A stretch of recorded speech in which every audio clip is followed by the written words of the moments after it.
record, means that means that you as qualifying sales reps are making more money. Well, that's not too bad. That's not too bad. That's a good deal. That's a good deal. So I love paying out commissions at the end of the month. I really do. Up that feedback. So, all right. Can we hear everybody? Okay, I think new people have come on. I think new people have come on and they haven't muted themselves. Okay, new people have come on, please mute. We had a little bit of technical difficulty in the beginning. So, work with us here. We are recording the last part of it. Also, just a quick reminder, the flyers. Those of you that are on the webinar, these beautiful flyers have come in. They're ready for you to place your order. Getting some real feedback. You get $7.50 for 25 of them per pack. So you don't have to invest very much of them. And it really explains the protocol. This is actually the same format that we use when we provide it to our doctors. So it's a very great, informative. It tells our overall plan out. It doesn't talk about the business model. All right. It just talks about the health benefit. So that's really encouraging. I wanted to talk about some of the other things, the sister symptoms that our program has been proven to work with. And doing that, I wrote this paper a couple of years ago, and so if you'll forgive me, I'm going to read from it just a little bit. I had a paper before we had to shut our computer down that I pulled from Johns Hopkins Hospital, a great research facility. So I'm going to pull that up as I'm talking to you, because I thought you would really like some of the interesting content that they've discovered. So if you remember, I talked about epilepsy. And can a ketogenic diet, which is the format that ours is, be effective with epilepsy? Well, let me read this paper that I wrote. Any feedback? We can't hear, Jason. We can't hear. It's just it's not coming through. Everybody, you've got to hit star 6 on your phone, please. That's star 6 on your phone, so we can minimize our feedback.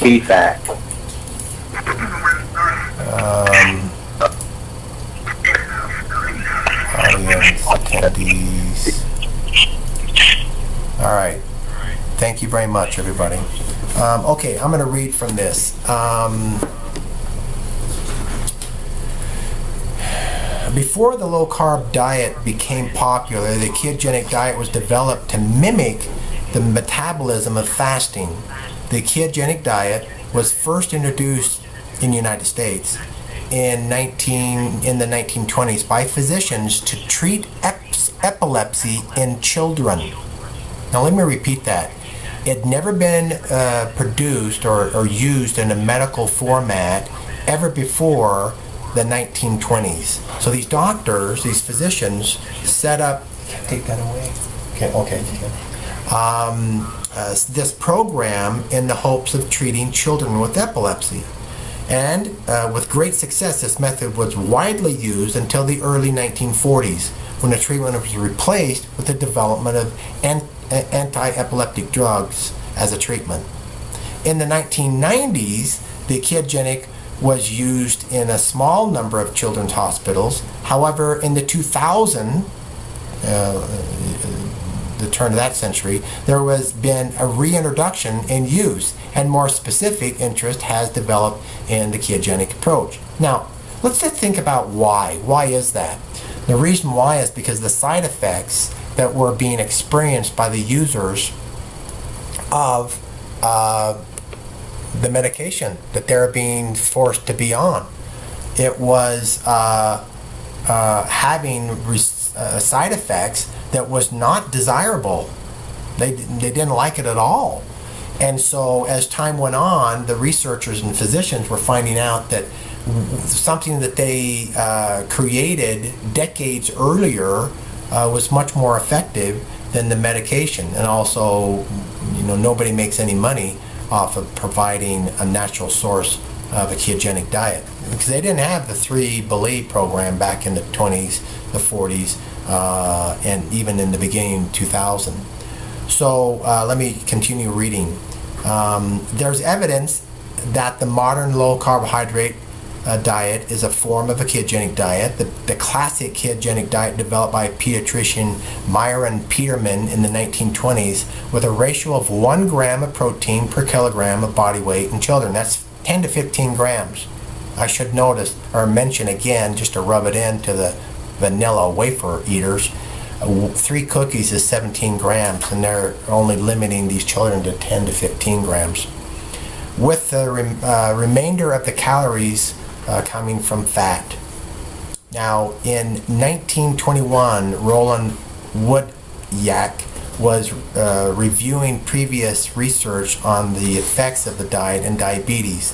He found that the ketones were made up by 3 water molecule compounds. Now, you've heard me talk about ketones. Well, there's 3 of them that are the driving forces.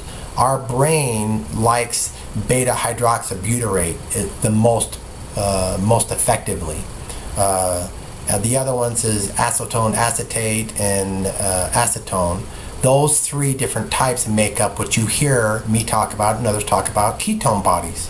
Now, so when people are starving or consuming very low amounts of carbohydrates, they'll produce high level of ketones. Where they're producing these ketones from, you've heard me talk about this, is because your body stopped trying to burn carbohydrates and glucose, and they go after fat. Well, fat then broken down, the exhaust, the byproduct of that, the sugar replacer, I can call it, are called ketones. The term ketogenic diet was coined by Dr. Russell Wilder while conducting research at the Mayo Clinic in 1921. Throwing around some pretty big names here. His research trial was the first patient performed for the treatment of epilepsy. Okay, the ketogenic diet is a high-fat, adequate protein and low-carbohydrate diet, which is why it is effective in modern treatment protocol for epilepsy in children and adults.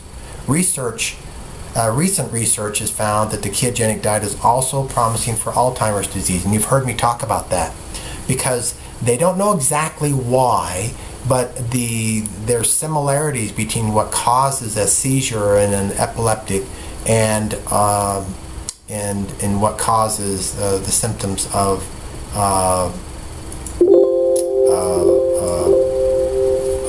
Alzheimer's. I had an Alzheimer's moment there. I'm okay now. I need to have a CMR.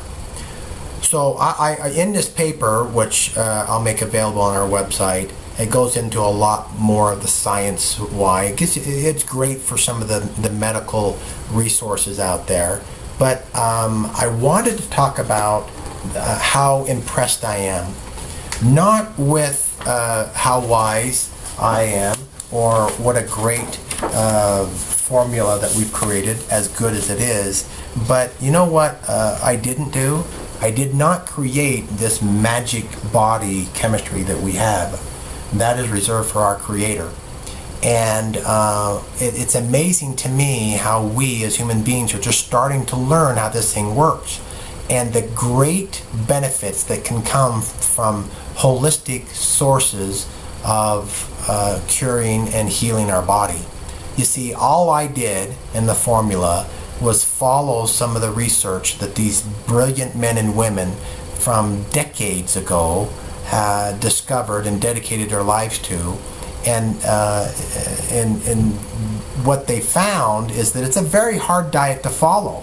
Well, it's hard because it's really hard, as you know, to be able to eat your daily allotments of food and the things you like and stay below 20 grams of carbs. In fact, let me just read to you this one. This one's from Johns Hopkins University.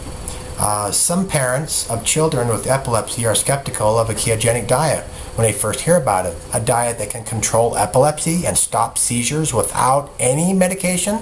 It almost sounds like a scam. But the ketogenic diet is real and legitimate. This is right here on the site. It works very well in many people. The catch is that it's extremely demanding and difficult to follow. Not if you follow ours. I have all of you to stand as testament to that. In fact, it is so difficult to follow that most doctors recommend it only for people who haven't been able to control their seizures with medicine. Well, we already talked about why do doctors do that. Not because they're getting a kickback, not because they want people to suffer, because that's how they're taught. They're taught to use medication. Western medicine. Next paragraph. What is the ketogenic diet for epilepsy? The ketogenic diet is an extremely high-fat diet that requires a child or adult to eat 4 times as many fat calories and protein than they would from carbohydrates. A meal might include a small portion of chicken, a little bit of fruit, very, very little, and a lot of fat, typically butter or cream. Frankly, it's not the best kind of fat, mind you. There is better, like omega. Frankly, it's a difficult diet to swallow. Your child may start the diet in the hospital so nurses and doctors can observe them for the few days. You don't need to if you follow our program as it's written out. And let me go on a little bit further. Why does the ketogenic diet work? No one knows exactly why the ketogenic diet, which was developed in the 1920s, why it works so well. But we do know something about how it affects the body.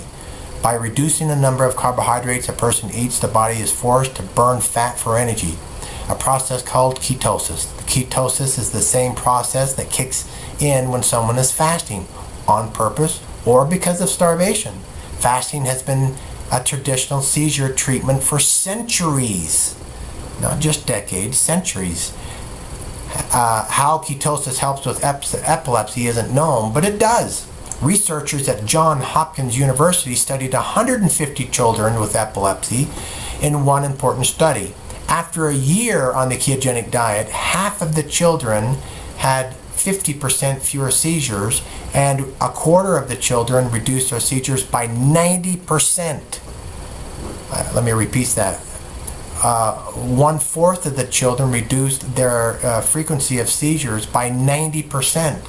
After a few years on the diet, many of those children no longer needed medication at all. Well, glory be. The amazing body and its ability to repair. So, how far-reaching is our protocol? Well, as far-reaching as your ability to follow it with no wafers in phase 1. Okay, so say no for a little while. How long do you need to be in phase 1? Long enough for your body to chemically respond to it. Now, this is another question I get all the time. I was on it for a couple of weeks and a month, and now I'm ready to go to phase 2. Well, the reason that you go to phase 2 is because your body no longer is exhibiting the symptoms that caused your malady. Let's say it was weight. Let's say it was high blood pressure. The reason why you had high blood pressure or the weight is because your pancreas is hyperinsulinic, was putting out too much insulin, and because your cells were insulin resistant, didn't like insulin, getting too much of it, and because you had a fatty liver. Well, if you quit the phase 1 before your body has repaired those 3 sections, you're going to yo-yo. In other words, you're going to gain the weight back, your blood pressure is going to come back, and your fatty liver is going to come back. And your cells will still be insulin resistant. You have to wait long enough for it to cure that issue. Now, there's not an easy way. There's no little button I can push that will tell me exactly how insulin resistant you are or how hyperinsulinic your pancreas is without a test. Now, you can go in and get a blood test. They're kind of pricey, or you can just take my word for it and look at other symptoms. The other symptoms would be Are you still tired in the afternoon? Do you still have the weight on your body? Do you still have a sensitive bladder or kidneys? Are they tender? Do you exhibit any of the symptoms of metabolic syndromes that we've gone over before? Do you still have high blood pressure? Are you not able to manage it without medication? Those are the questions you need to ask yourself. And then stay in phase 1 until your body has repaired itself, and then you go to phase 2. Then you're in phase 3. Now phase 2 lasts for 3 weeks. I tell people mentally, I said, you're going to be on this diet for 18 weeks. What? 18 weeks? I said, well, you're going to be in some diet in 18 weeks. It might be a vanilla wafer diet for 18 weeks, or it's going to be this ketogenic diet for 18 weeks. It doesn't matter. You're going to be in some diet. Might as well be this one, the one that's going to reclaim your health. So stay in phase 1 for 12 weeks, and then phase 2 for 3 weeks, and phase 3 for 3 weeks. There, you heard me say it. How long should you stay in it? 12 weeks for phase 1, 3 weeks for phase 2, 3 weeks for phase 3. How do I know that you have to be in phase 1 for 12 weeks? I don't know.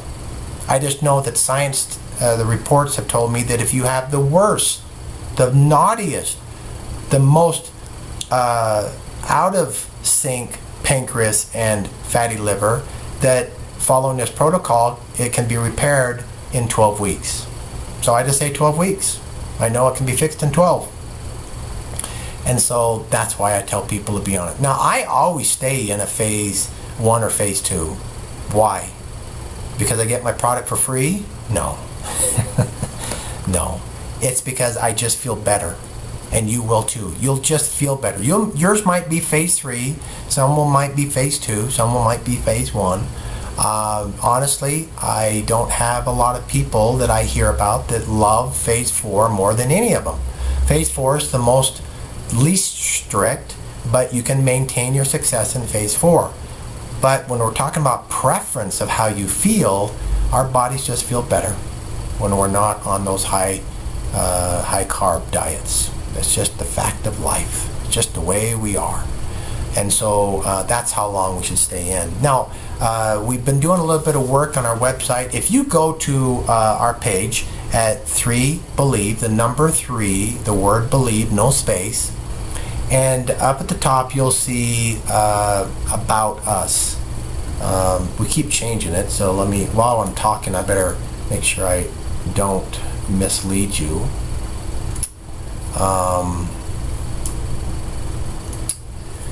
And I'll tell you exactly where to go to find the protocol online, so you can, one, print it off for yourself. You don't have to ask to send you another one, or you can just go to their website. So on the very top bar, it'll say Smart Foods off on the left, and 3 tabs in, it'll say About 3Believe. If you click on 3Believe, a little window box will open up below, and it'll say Diet Plan. Click on Diet Plan. If you just click on that, another page will open up, and that page will be at the top, and it'll say How 3Believe Can Help. If you scroll down just a little bit, it'll say Reset the Broken Part. Now, depending on your computer, it'll have an arrow pointing down or an arrow pointing up. If it's pointing down, just click on the words Reset the Broken Part. As soon as you click on it, you'll see in color, our teal color, phase 1 week 1, phase 1 following weeks, phase alternative, phase 2, phase 3, phase 4. You click on phase 1 following, for example, and you will see our outline, and you can print it off if you want, or you can just follow it there. It gives you all the food you're supposed to eat, when you're supposed to eat it, every 4 to 5 hours, your breakfast, your lunch, your dinner, your last meal. All your info is right there. And it's some pretty colors. It looks really nice. So that's all up there on the website. It's getting better and better every week. So I'm glad about that. Thank you, all the hardworking people here at 3Believe. I think I talked about everything that I wanted to talk about. Let me see if. Oh wait, I have here a cheat sheet from from Merv. Let me make sure that we talked about what makes us unique. I'm going to talk about something else. Some of the writings that I've read from tonight, John Hopkins and the Mayo Clinic, they talked about how difficult a ketogenic diet is and why not everyone will follow one because it's so darn hard. Well, why is it hard? Well, because we love carbohydrates so much, but also because almost all of our foods have carbohydrates in it.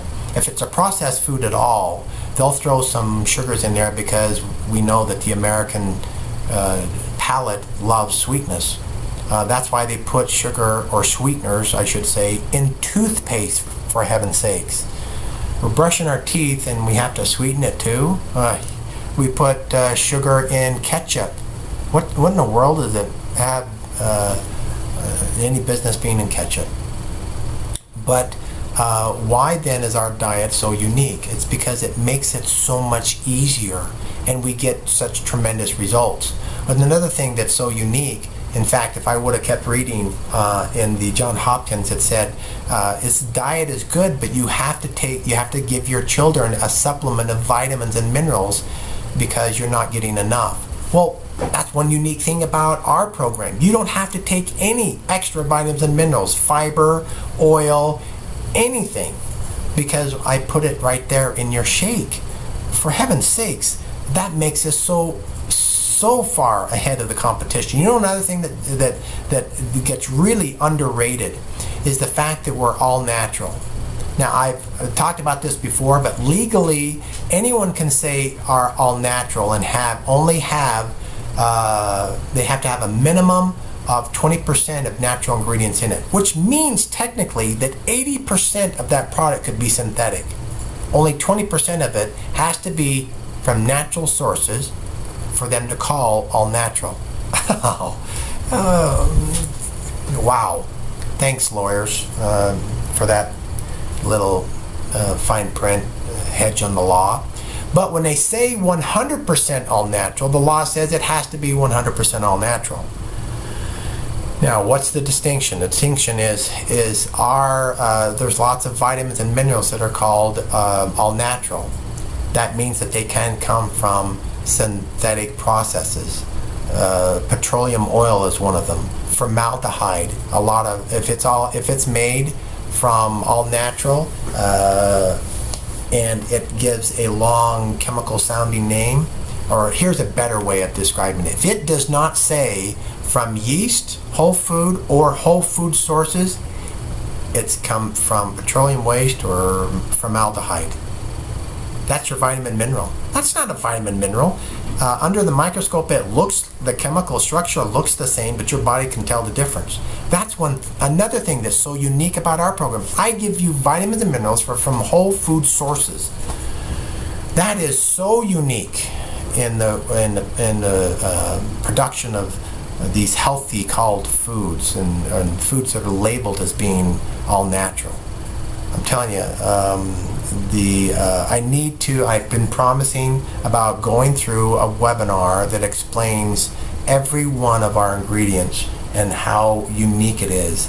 It's an undertaking. I'd have to talk fast. But for now, just trust me. If you did your own research, looked on the back of the bag, and just started researching the ingredients that I put in there, Google them. You will be amazed at some of the wonderful things and the research that has been done on those ingredients. It's a godsend. It was pure inspiration to make that formulation. So that's one thing that's unique. And why? The next time someone asks, why is 3Believe the only one doing this? Now, does that mean that we're the only ones do a ketogenic diet? Absolutely not. That's not true. Are we the only one doing a low carb diet? No. Are we the only one that does 100% whole food source vitamins and minerals? No. There's companies that do that. Are there other companies that put things in there like ashwagandha and bioprin that increases the availability? We the only company that provide digestive enzymes to increase your uptake the foods you're taking? No, we're not the only ones of any of those things. What we are is the only ones that put them all together in one product. That's what we're the only ones doing. And why? Because it would cost so much from anybody else because of the markup. Well, we just don't mark it up as much. I'm one guy and a small little family, and I don't need to drive, $1 million jet. I don't need to have a jet at all. I can just buy an airline ticket, for heaven's sakes. So that's not our main focus. Our main focus is providing a quality product, and your customers will continue to purchase. If they understand and they give it a try for at least a week, they won't quit. Chances are, just like you haven't quit. We have so far the highest retention rate of anybody in the industry of network marketing. That's amazing to me. I am so pleased to be able to say that. So that's why no one else is doing this. And then I think we covered about everything. So let me click on so Merv can make sure I covered everything. Can you hear me, Merv? I can hear you. All right. Did I cover everything? Yeah. How about Lou Gehrig's disease? Have you had any results with Lou Gehrig's disease? Lou Gehrig's is a terrible disease. Those of you that are familiar with it, it came about when by the athlete Lou Gehrig. I forget the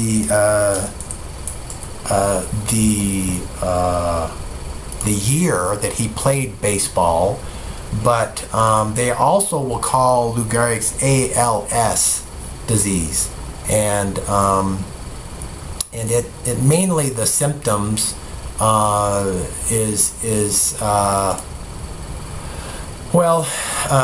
they over time they will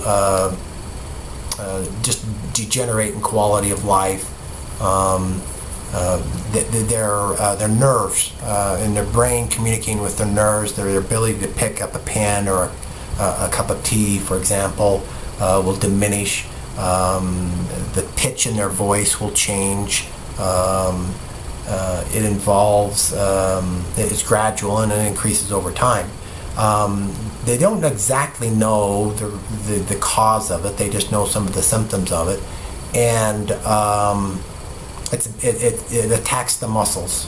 And so there has not admittedly been a lot of research on a low ketogenic diet approach on Lou Gehrig's. However, there has been studies on the peripheral diseases or the sister diseases of Lou Gehrig's, which is nerve endings, and how the muscle cramps and spasms and twitching uncontrollably is affected by insulin resistance, the presence of high insulin in the bloodstream, and they do respond better to ketones in a higher omega fatty diet, or should I say a fatty diet.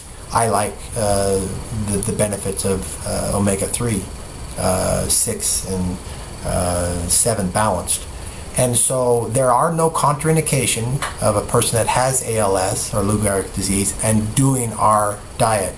So when you hear contraindication, that means there's a chemical reason or a medical reason why they shouldn't do it. It's unsafe. There's none that are posted, and so don't make any promises to those, but it will. The little bit of information that we do have is that there is relief offered when they go on the protocol. Because Lou Gehrig's is an onset of several years, I would recommend that you tell them to start with phase 1. Don't do it gradually, or they might not be able to see any results quickly. It'll take time, and they want to see results faster. So tell them to go on phase 1 without any vanilla wafers, okay, in their diet. Anything else? Was the call recorded today? Part of it was recorded. The last half of it was recorded. Yes. I have a question. Yes, ma'am. Good evening. I was wondering if you could tell me if the product is vegan. If the product is vegan? Yes, sir. Okay, now let me ask if I may. Do you mean vegan or vegetarian? Can you have any animal byproduct? No, sir. I'm straight vegan. Okay. All right. Let me just mute you there for a second. All right. Just for the rest of the world, what is the difference between a vegan and a carnivore? Right?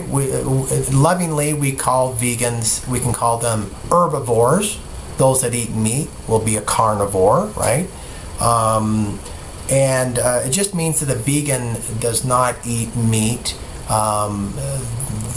either because out of choice or because of religious reasons. However, most of them will eat fish, and they'll eat byproducts like cheese or milk from the cow. They just won't eat cow's meat. Now, a higher level of vegan or a vegetarian is called a vegan. A vegan will not have any animal byproducts. I mean, no milk powder, no cheese, nothing that comes from the animal at all. No animal byproducts. So is our product right now vegan? No, it's not. However, I do have a formula I've formulated for vegans, and as soon as we do our first batch of labels, we will add to a vegan formula. But as of right now, because we do put a whole what I'm trying to say, cream in our meal replacement to give it that creamy texture and taste, I have formulated without the cream, and I have replaced the whey with a vegetable-based protein, which is pea and rice, and it tastes good. If any of you have ever tried a vegan meal replacement, they are popular for not tasting very good, and especially the texture. It's gritty and doesn't feel very good on the palate. You will love this one. I have those that I've tested it with can't hardly tell at all the difference between mine. So that one is coming soon. If you like, I always like testing the products when I ever put out, and you're a vegan, write to support@3believe.com and ask to be put on the vegan test list, and I will add you to the list, and when we're ready for it, I'll send it out to you and get your opinion. Thank you for the question. Good one. Thank you. Yeah. May I also get an idea of what you didn't say when it's available, but I'm curious about the product. What price did you look at? Are you asking for a price for the vegan? Yes, a price for the product. My goal is right now, kind of telling you a little bit about the world of buying raw ingredients. A couple of years ago, I buy a lot of whey product, okay, whey protein. A couple of years ago, actually 4 years ago, the price of whey tripled for me. So when I go out and buy whey, the price was 3 times more than what it was in my last order. And the reason why is China, big country, went and bought up all the whey in the world. They had their way with whey. And so the supply of whey was just, there wasn't any. And so as they were producing it, they couldn't keep up with China's demand, and so the prices skyrocketed, just like economics. Availability controls the price, and so it went way up. Sometimes that happens with rice and pea proteins. For example, right now, rice protein is in short supply, and so the price is increased double, not triple, but it went up double.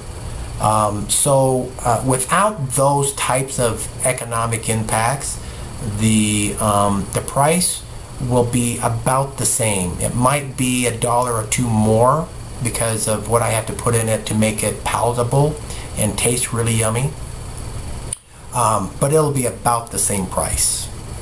So unforeseen any economic impact, it'll be about the same.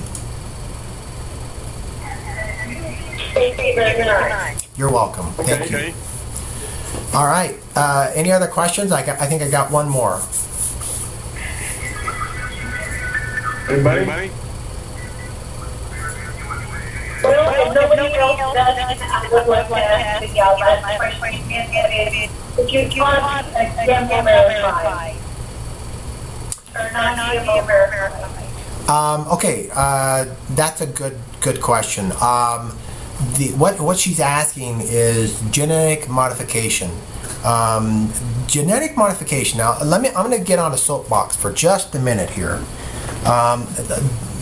You'll see products that'll have a stamp on there and it'll say non-GMO. What they're saying is there's no genetically modified food substance that's in this formula. And then there's also one that will say certified non-GMO.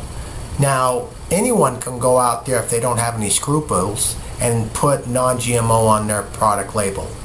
But certified non-GMO means that a third-party company that has a special seal, and there's a handful of them, will come out and inspect your facility, but also the chain of a product, meaning they'll go to the manufacturer that you're getting it from. They'll certify that it's non-GMO there. That the seeds they're getting it from. It's a laborious process, and it's kind of expensive to have a certification. So that's what that means. Now, here's my soapbox. Don't buy into non-GMO completely. And this is a hard thing to make this evaluation. Is non-GMO bad for us? No, you can't say that. That's too much of a blanket statement. Can non-GMO be unhealthy for us? Yes, it can. So what I'm trying to say is, you and I love apples, for example, and when we go in and we get all those apples, there's Honeycrisp and there's Gala and there's Kiwi and there's all these different kinds of apple breeds. Well, if we didn't have genetic modification, we would have the original form of an apple, which is basically a crab apple. About as big as no bigger than a lemon, and it would be very bitter and tart.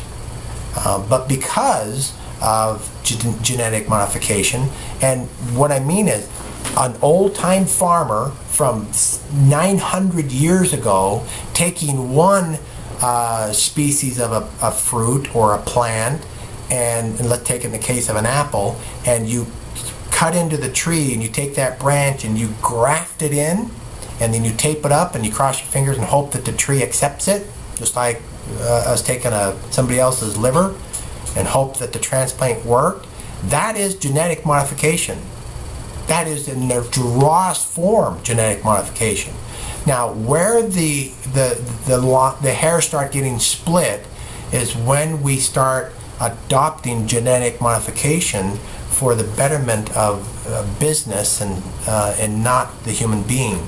For example, one particular company that I'm not a fan of, Monsanto, I won't mention any names, Monsanto, but they have created several species or strains of rice and wheat and corn that will only have one producing crop. You buy their seed and you grow the corn, and then you take that corn and you dry the seed on your own, which is what farmers have been doing for millennia, and they then replant that seed back into the ground. Well, their special seed won't work or won't grow. That's not good.